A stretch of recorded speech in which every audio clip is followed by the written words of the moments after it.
coworkers, they asked me a lot of questions as a supervisor. Why are we dealing with this? Even with the ruling with the constitutional offices, we weren't being furloughed. Now the judge is agreeing to the furlough. So I feel, a lobby day would be very, maybe an opportunity for me to find out more information that I can share when I go back to the office on Wednesday. I think I needed to do my part, step up to the plate, and come and tell our stories. I'm angry because, I've been with the state for 40 years. They've really not come through for us. Like, we've been working for them, and they don't treat us the way we should be treated. I don't want us to be taken lightly and swept under the rug. I hope that they hear us and they hear why we're here, because our jobs are crucial. Sonia and I will do that one, and then you guys can cover Bell. Who's going to do Torrico? And then somebody needs to go with Lee to Torrico. Because they already got.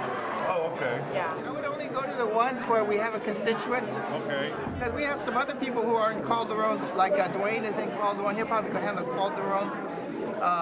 Appraiser, I don't know who has appraiser. That's Alan Stewart. Warren Fortani is Alan Stewart. Let them handle those things. Hi. The ACSS Association of California Supervisors, and we had an appointment, 10:30 appointment. No. Okay. And some of those people with the compaction issues are making more or equal to that of the supervisor, and we're having to deal with the personnel issues, the stress of supervising people that are making as much money as you. I work for Department of Education, and we have about 70% of the managers retiring in the next 3 to 5 years. We're at a crisis point. Hi. Hi, Susanna Nye, Department of Education. Hi, come on in. I'm Roberta Cornell again, and I work for the Board of Equalization. I'm a compliance supervisor for a revenue generating agency. So I think you understand the impact of where we are right now. We're all looking for additional revenue, and we're looking to go ahead and cut costs and expenses. I do. Roberta, let me just jump in there because I use you as an example all the time of why it doesn't make sense. The value the state management team has and what we do for the state. And then also, maybe you can... I can chime in. And a little bit about the challenge of recruiting, too. I think there's a couple of us going to talk about that. Anything that you feel, if something pops up. There's still some out there who believe that we are part of the bargaining process. We are not. They created this wonderful bargaining mechanism for 90% of the state's workforce, but they forgot the 10%, the state management team. How did you stand on the furloughs when it came about? Did you vote for it, against it, or? So the member was not supportive of the furloughs when That's they what were was proposed. AA credit, paid my bills on time. I never live above my means. I live in my means. But now, I won't be AA credit anymore because the government took away my money. Now I'm living above my means only because I get less money now.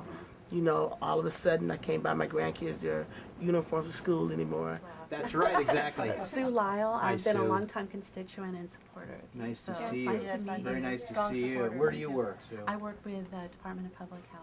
Beautiful. Well, Maternal that's Child great. Health And we're Program. going to get to see quite a bit of you now because I'm chairing the health committee. Good, I So saw we'll get to see that. the I saw department. that. It's a good thing. Hi. Hi, I'm Dana Holmes. I'm also one of your constituents. You've actually come to my front porch Have a I? few times. Did you let me on the porch or did you keep me I on did the... let the dog out, but There you go. These are tough times right now, and we're so fortunate to have dedicated, talented people like yourselves who have gone into state service, who are leaders in state service, and we're making a difference. Thank you for your support. Well, I'm pleased to. As I said earlier, it's important for supervisors to have the same due process rights as all workers in the state. Issues. So now you're outside of that agreement, correct? So I wonder how that's an interesting issue, and the fact that there's certain holidays that are no longer exist, but they're paid for, but they're exchanged for personal days. So what does that mean you do on those particular holidays? And even DPA hasn't really told us one way or the other what's going to happen. We're going to continue the 2 days. Nobody represents the supervisors. Right. Nowhere. We're just caught in the middle, We're just trying to find a sponsor for a commission that represent us somewhere, at least, to get us whatever, our right is. You'd be looking for a commission who would then review salary schedules and whatnot in terms of how to do that. And we have close to 7,000 members. We're the largest excluded employee organization in the state. And we have some very severe concerns, especially this time when our members are on furlough. We went for 6 years without salary increase, and now we're subject to furloughs. We were talking about two bills that we're proposing, trying to get support for. And when we described the contents of one of them, because of his background in law enforcement, he had some specific questions, and we knew, or I knew, through our discussion, we were talking on the same plane. He wasn't asking political questions of me and giving me the standard canned answer. He asked pertinent questions, knowledgeable questions, and in a sense made me come across with demanding answers that I wasn't just shining him on either. We had already left. We had vacated the offices, and she asked us to step back in and sign her register book because we were constituents after all, and she wanted to have our home addresses. So when we were stepping back in, she then made the comment about the fact that Sherry Golden was a good representative for ACSS. And that was a definitive moment because I felt like she had made the connection between someone who was a spokesperson for ACSS and the people who were here. I, was impressed with the fact that she had done some homework, she knew who we were, and was interested in learning more. It's been a really good experience. I'm glad I came today and was heard.